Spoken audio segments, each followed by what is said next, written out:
ಅಂಥವ್ರು ಅದನ್ನೇ ಬಂದರು. ಈಗಲೂ ಅದನ್ನೇ ಹೇಳ್ತಾಯಿದ್ರು. ನಾನು ಜೀವನದಲ್ಲಿ ಮಠ ಮರ್ತಿಲ್ಲ. ಏನಾರ ಅನ್ನ ತಿಂದರೆ ಇಲ್ಲಿಂದ ನಾನು ಭಕ್ತ ಬಂದು ನಾನು ಭಕ್ತಿಯಿಂದ ಬಂದಿದ್ದೀನಿ, ಮಂತ್ರಿಯಾಗಿ ಬಂದಿಲ್ಲ, ಶಿಷ್ಯನಾಗಿ ಬಂದಿದ್ದೀನಿ ಅಂತ ಹೇಳಿದರು. ಹಂಗೆ ಅವ್ರು ಒಳ್ಳೆಯದಾಗಲಿ, ಯಶಸ್ಸಾಗಲಿ ಅಂತ ಹಾರೈಸ್ತೀವಿ.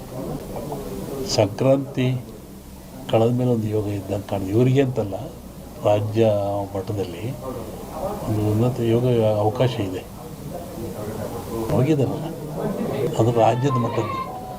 ನಿಮ್ಮ ರಾಜ್ಯದ ಮಟ್ಟಕ್ಕೆ ಸಂಕ್ರಾಂತಿ ಮೇಲೆ ರಾಜಕೀಯ ವಿಪ್ಲವ ಆಗೋ ಲಕ್ಷಣ ಇದೆ.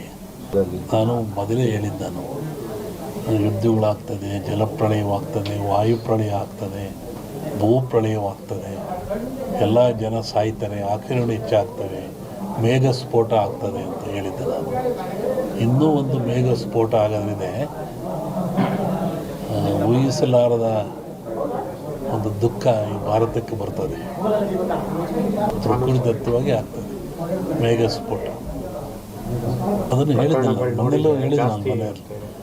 ಒಟ್ಟಿಗೆ ಜನಜೀವನ ಅಸ್ಥಿರ. ಯಾವಾಗ ಮನೆಗೆ ಬರ್ತಾನೆ ಹೋಗ್ತಾನೆ ಅಂತ ಹೇಳೋದು ಕಷ್ಟ. ಅಸ್ಥಿರ ಇನ್ನೂ ಜಾಸ್ತಿ ಆಗ್ತದೆ. ಅದು ಅದರಲ್ಲಿ ಅರಸನಾಲಯಕ್ಕೆ ಕಾರ್ಮೋಡ ಕವಿದೀತು. ಅದು ರಾಜ್ಯಕ್ಕೂ ಇದೆ, ಸೆಂಟ್ರಲ್ಗೂ ಇದೆ. ಹಿಂದೆ ಹೇಳಿದ್ದು 2-3 ಜನ ಪ್ರೈಮ್ ಮಿನಿಸ್ಟರ್ ಕೊಲೆ ಆಗ್ತಾರೆ, ಸಾಯ್ತಾರೆ ಅಂತ. ಅದು ಆಗ್ತದೆ. ಸಂವತ್ಸರ ಪರದಲ್ಲಿ ಕಷ್ಟ, ಒಳ್ಳೆ ಲಕ್ಷಣ. ದ್ವೇಷ, ಅಸೂಯೆ ಈ ಮಧ್ಯೆ ಒಂದಿಬ್ಬರು ಬಲಿ ಆಗ್ತಾರೆ. ಹೇಳಿದ್ದಲ್ಲ, ಸಂಕ್ರಾಂತಿ ಮೇಲೆ ವಿಪ್ಲವ ಆಗೋ ಲಕ್ಷಣ ಇದೆ. ಇಲ್ಲ ಸರ್, ಸಿದ್ದರಾಮಯ್ಯಗೆ ತೊಂದರೆ ಇಲ್ಲ. ಮೂಡ ಬರುತ್ತೆ, ಮೂಡ ಹೋಗುತ್ತೆ ಅಷ್ಟೆ. ಏನು ಆಶೀರ್ವಾದ ಬಂದರೆ ಆಶೀರ್ವಾದ ಆಗ್ತದೆ. ಜಗತ್ತಿನ ಸುದ್ದಿ ಈಗಲೂ ಇದೆ. ಅವಾಗ ಸಂಕ್ರಾಂತಿ ಒಳಗೆ ಮೇಘ ಸ್ಫೋಟ ಅನ್ನಲ್ಲ, ರಾಜಕೀಯ ವಿಪ್ಲವ ಇನ್ನೊಂದು ಸತಿ ಥರ ಆಕ್ಸಿಡೆಂಟು ಆಗ ಲಕ್ಷಣ ಇದೆ. ಅದು ಹೇಳಿದೆ, ಫ್ಲೋಟ್ ಮೇಘ ವಾಯು ಫ್ಲೈಟ್ದೆಲ್ಲ ಹೇಳಿದ್ದಲ್ಲ, ಫ್ಲೈಟ್ ಬಿತ್ತು, ಜನ ಸಾಯ್ತಾರೆ, ಮರಣ ಆಗ್ತದೆ, ಜಲಪ್ರಳಯವಾಗ್ತದೆ, ಸಮುದ್ರದಲ್ಲಿ ಆಗ್ತದೆ ಎಲ್ಲ ಹೇಳಿದ್ದಲ್ಲ, ಆಗ್ತದೆ. ಇನ್ನೊಂದು ಶ್ರಾವಣದಲ್ಲಿ ಹೇಳ್ತೀನಿ, ಜನವರಿ ಒಳಗೊಂದು ದೊಡ್ಡ ಆಘಾತ ಆಗೋ ಲಕ್ಷಣ ಇದೆ ಇಂಡಿಯಾಕ್ಕೆ.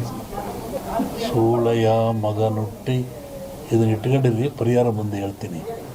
ಸೂಳೆಯ ಮಗನುಟ್ಟಿ ಆಳುವನು ಮುನಿಪುರವ, ಯುದ್ಧವಿಲ್ಲದ ಮಡಿಯೇ ಪುರವಲ್ಲ ಕೂಡಾದೀತು. ಇದು ಹಾಕ್ರಿ, ಇದು ರಿಸಲ್ಟ್ ಹೇಳ್ತೀನಿ, ಆಮೇಲೆ ಬಿಡಿಸಿ ಹೇಳ್ತೀನಿ ಅದನ್ನು ಏನು ಅಂತ. ಇನ್ನೊಂದು, ಅಕಾಲದಲ್ಲಿ ಮಳೆ ಬಂದರೆ ಸಕಾಲದಲ್ಲಿ ಮಳೆಗೆ ತೊಂದರೆ ಆಗ್ತದೆ. ಮುಂದೆ ಬೇಕಾದಾಗ ಮಳೆ ಬರಲ್ಲ. ಈಗ ಬಂದುಬಿಡಿತಲ್ಲ, ಮುಂದೆ ಒಳ್ಳೆ ಬಿತ್ತನೆ ಕಾಲ, ಬೆಳೆ ಕಾಲ, ಬೇಕಾದಾಗ ಬರಲ್ಲ. ಅಕಾಲದಲ್ಲಿ ಮಳೆ ಬಂದರೆ ಸಕಾಲಿ ತೊಂದರೆ ಆಗ್ತದೆ. ಈ ಸರಿ ಅಂಥದ್ದು ಏನಿಲ್ಲ, ಸಮತೋಲನ ಆಗ್ತದೆ. ಇನ್ನೂ ಜಲಪ್ರಳಯ ಇದೆ, ರಾಜ್ಯದಲ್ಲಿ ಜಲಪ್ರಳಯ ಇದೆ. ಇಡೀ ಭಾರತ, ಇವು ಜಗತ್ತಿಗೆ ಇದು. ಸಾಗರದಲ್ಲಿ ಒಂದು ಅಚ್ಚರಿಯ ಸಂಗತಿ ಕಾಣುತ್ತೆ. ಜಲಸ್ಫೋಟ ಅಂತ ಹೇಳಿದ್ದೆ ನಾನು, ಅಲ್ಲಿ ಒಂದು ಆಗ ಲಕ್ಷಣ ಇದೆ. ಈ ಎರಡು ಸೇರಿ ಆಗುತ್ತೆ, ಮನುಷ್ಯರೇ ಮಾಡೋದಲ್ಲಿ. ಕೆಲವೊಂದು ಹೇಳೋಕ್ಕೆ ಹೆದರಿಕೆ ಆಗುತ್ತೆ. ಪರಿಹಾರ ಏನೆಲ್ಲ, ಭಗವಂತನ ಧ್ಯಾನ ಮಾಡಬೇಕು ಅಷ್ಟೇ. ಯಾವ ಪೂಜೆ ಪುರಸ್ಕಾರದಿಂದ ಏನು ಉಪಯೋಗ ಆಗಲ್ಲ. ನೇರವಾಗಿ ಭಗವಂತನ ಧ್ಯಾನ ಮಾಡೋದೇ ಮುಖ್ಯ. ನೆನೆಸ್ಬೇಕು ಭಗವಂತ. ಸೂಳೆಯ ಮಗನುಟ್ಟಿ ಆಳುವನು ಮುನಿಪುರವ, ಯುದ್ಧವಿಲ್ಲದ ಮಡಿಯೇ ಪುರವಲ್ಲ ಕೂಡಾದೀತು. ವಿಷ್ಣು ವಾಮಾವತಾರದಲ್ಲಿ ವಾಮನ ಭೂಮಿ ಕೇಳಿದ, 3 ಅಡಿ ಭೂಮಿ ಕೇಳಿದ, ಎಲ್ಲ ಉಳಿತು. ಅಮೇರಿಕಾ ದೇಶದಲ್ಲಿ ಅಲ್ಲೇ ತುಳಿದವನ್ನ ವಿಷ್ಣು ವಾಮಾವತಾರದಲ್ಲಿ ಬಲಿಯ. ಅದನ್ನು ಮುನಿಪುರ ಅಂತ ಕರೆದರು. ಏನ್ಸಂಡ್ ಇಂಡಿ ಹಿಸ್ಟ್ರಿ ಒಳಗೆ ಅಮೇರಿಕವನ್ನು ಮುನಿಗೆ ದಾನ ಕೊಟ್ಬಿಟ್ಟನಲ್ಲ ಅವನು, ವಾಮನಿಗೆ ದಾನ ಕೊಟ್ಟನಲ್ಲಪ್ಪ, ಅದು ಮುನಿ ಆಗ್ತಾಯಿದೆ. ಅಂಥ ಒಂದು ಕಾಲಿಕ ದಾನದ ಸೂಚನೆ ಅದು. ಆ ದೃಷ್ಟಿಯಿಂದ ನಮ್ಮ ಈ ನಾಡಿಗೆ ನಾವು ಬರೋದಾದರೆ ಇದು ಇನ್ನೂ ಜನವರಿ ಫೆಬ್ರವರಿಗೆ ಹೇಳಕ್ಕೆ ಬರೋದಿಲ್ಲ. ನಾನು ಮೊನ್ನೆ ಹೇಳಿದ್ದಲ್ಲ ನಿಮ್ಮ ಇದರಲ್ಲಿ, ಕಾರ್ತೀಕ ಮತ್ತು ಆಶ್ವೀಜದಲ್ಲಿ ಹಳ್ಳಿಗಳಲ್ಲಿ ಹೆಚ್ಚಾಗ್ತದೆ ಕಾಯಿಲೆ, ಇದು ಹೆಚ್ಚಾಗ್ತಾ ಇದೆ. ಆಮೇಲೆ ಇನ್ನೂ ಮಳೆ ಬರೋ ಲಕ್ಷಣಗಳು ಭಾಳ ಇದ್ದಾವೆ ಜನಗಳಲ್ಲಿ. ಅಶಾಂತಿ ಆಗ್ತಕ್ಕಂಥದ್ದು ಲಕ್ಷಣಗಳಿದ್ದಾವೆ. ಏನು ಯುಗಾದಿ ಮೇಲೆ ಇದನ್ನು ನಿರ್ಣಯಿಸಬೇಕು ಏನು ಅಂತ. ನೆಕ್ಸ್ಟು ಇನ್ನೊಂದು ಸೆಕೆಂಡ್ ಟೈಪ್ ಇದೇ ಟರ್ನ್ ಆಗ್ತಾಯಿದೆ. ಟರ್ನ್ ಅಂದರೆ ಕಾಯಿಲೆ ವಾಯು ಬಗ್ಗೆ ಬರುವಂಥದ್ದು. ಈ ಕೊರೋನಾ ವಾಯುವಿಂದ ಬರೋದಲ್ಲ, ವಾಯು ಮಾಧ್ಯಮ ಅಲ್ಲ ಇದಕ್ಕೆ. ಕೊರೋನಾ ತೂಕವಾಗಿರುತ್ತಿದ್ದು, ತೂಕವಾಗಿರೋದ್ರಿಂದ ಕೆಮ್ಮಿದರೆ, ಕೆಕ್ಕಿಸಿದರೆ, ಉಗಿದ್ರೆ ಕಫ ಬಂದು ಆ ಕಫ ನಮ್ಮಲ್ಲಿ ಬರ್ತದೆ ವೈರಸ್ಸು ಅಂತ. ಈಗ ನೆಕ್ಸ್ಟ್ ಇನ್ನೊಂದು ಸ್ಟೆಪ್ ಏನು, ವಾಯು ಗಾಳಿಯಿಂದ ಬರುವಂಥದ್ದು. ಅದು ಬಂದು ಮಾನಸಿಕ ವಾಸ್ತೆ ತರುವಂಥ ಕಾಯಿಲೆ ಇದೆ. ಅದ್ರ ಬಗ್ಗೆ ಇನ್ನೂ ಒಂದು 2-3 ತಿಂಗಳು ಕಳೀಬೇಕು ಅದರಲ್ಲಿ. ಅದು ಒಟ್ಟು ಮನುಷ್ಯ ಎಚ್ಚರವಾಗಿದ್ದು ಆರೋಗ್ಯ ಕಾಪಾಡ್ಕೊಂಡು ಸ್ವಚ್ಛತೆಯನ್ನು ಕಾಪಾಡ್ಕೋಬೇಕು ಮನುಷ್ಯ. ನೈರ್ಮಲ್ಯವನ್ನು ಕಾಪಾಡ್ಕೋಬೇಕು. ಅದು ಭಾಳ ಮುಖ್ಯವಾದ್ದು. ನಾವೇನು ಹೇಳಕ್ಕೆ ಅದ್ರ ಬಗ್ಗೆ ಅದು ಹಾಗೇನಿಲ್ಲ.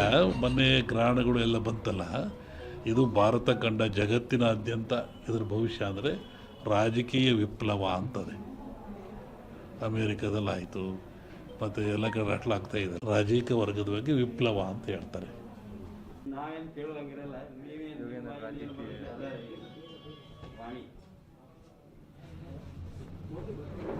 ಜಗತ್ತಿನಲ್ಲಿ ಅತ್ಯಂತ ಶ್ರೇಷ್ಠ ಜ್ಞಾನ ವಿವೇಕವುಳ್ಳದ್ದು ಯಾವುದು ಅಂದರೆ ಮನುಷ್ಯನಿಗೆ ಬುದ್ಧಿಶಿ ಇದೆ, ಜ್ಞಾನ ಇದೆ, ತಿಳುವಳಿಕೆ ಇದೆ ಅಂತ ಹೇಳ್ತಾರೆ.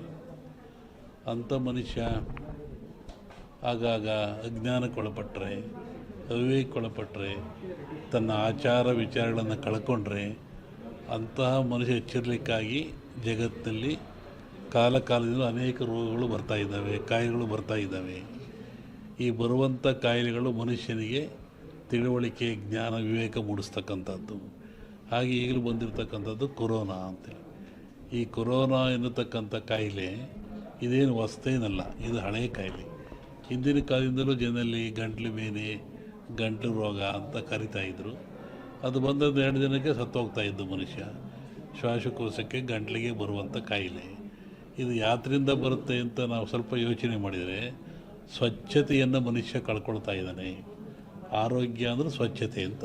ಆ ಕಳ್ಕೊಳ್ಳೋದ್ರಿಂದ, ಸ್ವಚ್ಛತೆ ಶುದ್ಧ ಇದರಿಂದ ಮನೆಯಲ್ಲಿ, ಹೊರಗೆ, ಒಳಗೆ ಎಲ್ಲ ಕಡೆ ಕಳ್ಕೊಂಡ್ರೆ ಕಾಯಿಲೆ ಬೆನ್ನಿರ್ತಾ ಇದೆ. ಇಂತಹ ಕಾಯಿಲೆ ಇದು ಘೋರವಾಗಿರ್ತಕ್ಕಂಥ ಕಾಯಿಲೆ. ಕೇವಲ 1 ಗ್ರಾಮ್ ತೂಕ ಇರತಕ್ಕಂಥ ಕಾಯಿಲೆ ಇದು ಜಗತ್ತನ್ನೇ ಎದುರಿಸ್ತಾ ಇದೆ. ಮನುಕುಲಕ್ಕೆ ಇದು ಮಾರಕವಾಗಿದೆ. ಇದು ಮುಂದೆ ಇನ್ನೂ ಹೆಚ್ಚಾದ ಲಕ್ಷಣಗಳು ಭಾಳ ಇದ್ದಾವೆ ಜಗತ್ತಿನಾದ್ಯಂತ. ನಾನು ಹಿಂದೆ ಒಂದು ಹೇಳಿದ್ದೆ, ಸಿರಿವಂತ ಮಗನುಟ್ಟಿ ಆಳುವನು ಮುನಿಪುರವ, ಯುದ್ಧವಿಲ್ಲದೆ ಮಡಿಯ ಪುರವಲ್ಲ ಕೂಳಾದೀತು. ಸಿರಿವಂತ ಮಗನುಟ್ಟಿ ಆಳುವನು ಮುನಿಪುರವ. ಮುನಿಪುರ ಅಂದರೆ ಅಮೇರಿಕಾ